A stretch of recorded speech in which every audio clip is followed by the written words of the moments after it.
يا ولاد انا كله ايه نجيب فراخ. كنت بحوش الكبد اهي والقوامص اهي، وجايبه بصل وقرن فلفل عندي يعني.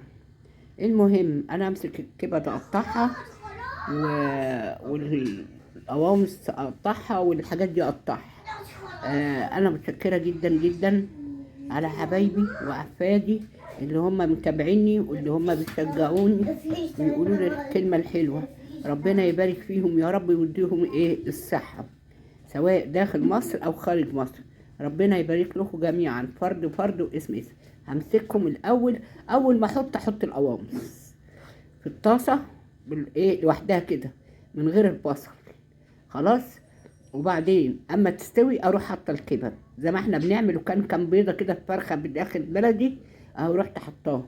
وهقطع البصل شرايح والفلفل، وهرجع لكم تاني يا احلى متابعين في الدنيا. بالله عليكم لو وصلتوا لغايه هنا ما تنسوش اللايك والشير. حبايبي حبايبي حبايبي، كبده وفصلنا الكبد اهي، وفصلنا ايه تاني؟ القوامص اللي هي القناصه. وجبت بصل وحطيت عليها ايه؟ فلفل. بس انا مش حاطه قوطه عشان القوطه ما تعملش ميه كتير، وانا عايزه انشفها، مش عايزه صراحه اخليها ايه؟ مبلله اهي. حطيت القوامص على البوتاجاز، حطيت القوامص على البوتاجاز لغايه ما تستوي، لان الكبده صراحه ما بتاخدش سوا على طول باذن الله. ويا حبايبي لو وصلتوا لغايه هنا ما تنسوش اللايك والشير يا احلى متابعين في الدنيا، سواء دخلت مصر او خارج مصر. بالله عليكم ما تنسوش اللايك والشير. ماشي يا حبايبي، جدا على كميه التفاعل وكميه الكلام الحلو اللي انتوا بتقولوه لي.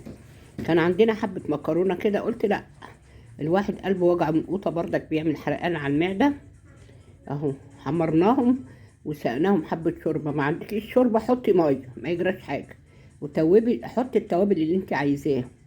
وعملنا جنب الكبد والقوامص طبق طحينه اهو. عملناه على ايدنا، جبنا الطحين السمسم الاول، ادينا له تحميصه على البوتاجاز، وبعدين رحنا طحنينه في المطحنه بتاعه الخلاط الصغيره، وبعدين رحنا حطينا له ايه؟ حبه لبن او حته قشطه او اي حاجه، وعملنا سلطه الطحينه اهي. عملناها بقى في الخلاط الكبير، ورحنا ضربينها الحمد لله وطلعت زي الفل. شايفينها هي كانها جاهزه بالظبط اكتر. هنا بقى عملنا الحمد لله رب العالمين القوامص والكبد بتاعت الفراخ. صراحه احنا كل ما نجيب كبد وقوامص بنشيلها لوحديها، وبعدين اجي اجمعها واعملها طبق زي كده للعيال ياكلوه اهي. جبت غسلناها حلو، وجبت القماصه الاول قطعناها وحطيناها ايه في الطاسه لوحدها كده لغايه ما استوت.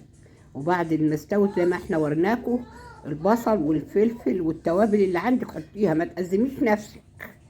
عندك اي حاجه حطي حبيبتي، الدنيا غلا، ومشي حالك وبيتك ومطرحك مشيه، وربنا ما يحوجكم لحد ابدا.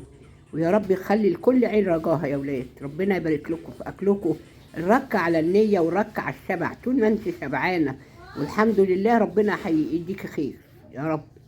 وانا متشكره جدا جدا على ولادي وحبايبي واحفادي داخل مصر وخارج مصر. اتفضلوا بقى حبايبي كلكم كده، ولادي الغاليين، تتفرجوا ويعملوا، ما تأزميش نفسك. حتى في بيت كان في الورخه اهو حطيته اخر. وبالهنا والشفا للي هياكل، وبالهنا والشفا اللي هيعمل، وربنا يزيدكم يا رب ويحسن ما بين ايديكم. وانا متشكره جدا جدا وبتوحشوني والله، ربنا يعلم. الله يبارك لكم يا ولاد، الله يبارك لكم، بالهنا والشفا للي هياكل، بالهنا والشفا للي هيعمل.